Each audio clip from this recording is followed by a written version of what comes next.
பீர்க்கங்காய் துவையல் ரெடி ஆகிடுச்சுங்க. சுட சுட சாதத்துக்கும் நல்லாயிருக்கும், சப்பாத்திக்கும் நல்லாயிருக்கும், இட்லி தோசைக்கும் நல்லாயிருக்கும். நீங்களும் செஞ்சு பாருங்கள். பீர்க்கங்காய் துவையல் பண்ணி பாருங்கள். அதுக்கு தேவையான பொருட்கள்: 1 டீஸ்பூன் கடலைப்பருப்பு, 1 டீஸ்பூன் உளுத்தம்பருப்பு, 1 டீஸ்பூன் சீரகம், 1 டீஸ்பூன் தனியா, 1 டேபிள் ஸ்பூன் வேர்க்கடலை, 1 டீஸ்பூன் எள்ளு, 2 சின்ன சைஸ் தக்காளி, ஒரு 7 பச்சை மிளகாய், உங்கள் காரத்துக்கு ஏற்ற மாதிரி போட்டுக்கலாங்க. சின்ன கோலி சைஸு புளி. பீர்க்கங்காங்க ஒரு 4 கிலோ.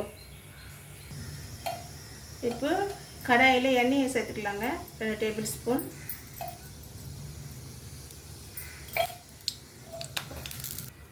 இப்போ கடலைப்பருப்பு சேர்த்துக்கலாங்க. லோ ஃப்ளேமில் வச்சு வறுத்துக்கணுங்க.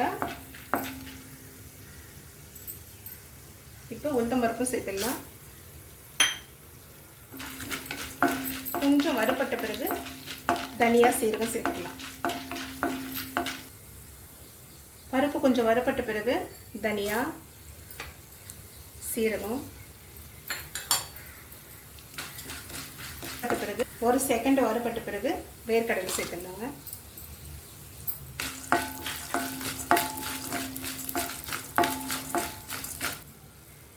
இப்போ எள்ளு சேர்த்துடலாங்க.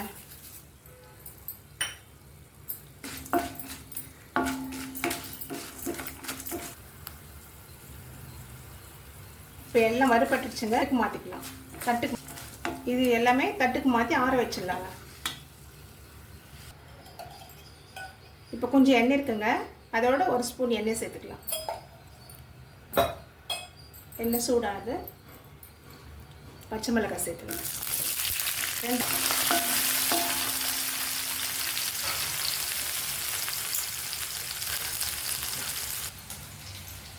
இந்த பீர்க்கங்காய் தோலோடவே கட் பண்ணி வச்சுக்கணுங்க. தோல் எடுக்கக்கூடாது. தோலோடவே சேர்த்து தான் நம்ம துவையல் பண்ண போகிறோம்.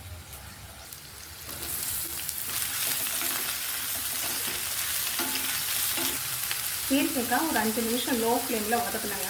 அதுக்கப்புறமா தக்காளி சேர்த்துக்கலாம். இந்த பீர்க்கங்காய் 5 நிமிஷம் வதங்கிச்சுங்க. இப்போ தக்காளி சேர்த்துக்கலாம். இந்த புளியும் சேர்த்துடலாங்க. சேர்த்துருக்குங்க. அதனால புளி வந்து கொஞ்சமாக போடணும். இன்னும் கொஞ்சம் போட்டால் தான் அது சுவை நல்லா கொஞ்சமாக தான் போட்டிருக்கேன். இப்போ வந்து மூடி போட்டு ஒரு 10 நிமிஷம் இது வந்து வேக வைக்கணுங்க.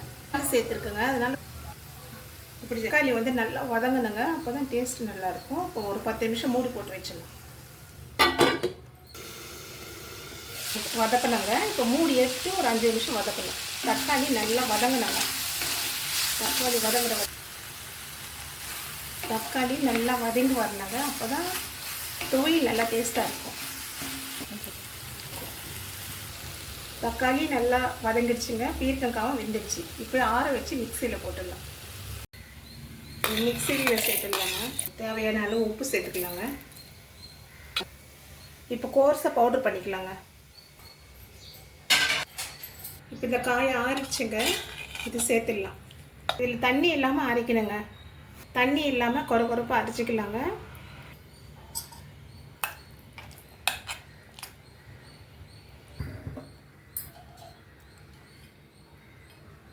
இப்போ 2 ஸ்பூன் எண்ணெய் சேர்த்துக்கலாங்க. இப்போ எண்ணெய் காஞ்சிச்சுங்க. அரை ஸ்பூன் கடுகு சேர்த்துக்கலாங்க. இப்போ கடுகு வெடிச்சிடுச்சுங்க. அரை ஸ்பூன் சீரகம் சேர்த்துக்கலாம். பருப்பு, கடலை பருப்பு 1 ஸ்பூனுங்க. ரெண்டும் ஒன்றா சேர்த்துக்கலாம்.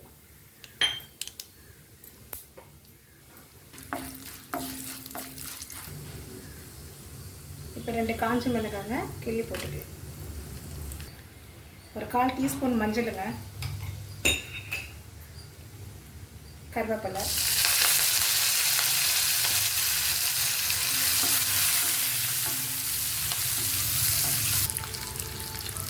கடைசி பெருங்காயம். இப்போ அரைச்சி வச்ச பீர்க்கங்காய் துவையலை சேர்த்துடலாங்க. இப்போ ஸ்டவ் ஆஃப் பண்ணிடலாங்க. இது கொஞ்சம் வதக்கி விட்டுடலாம்.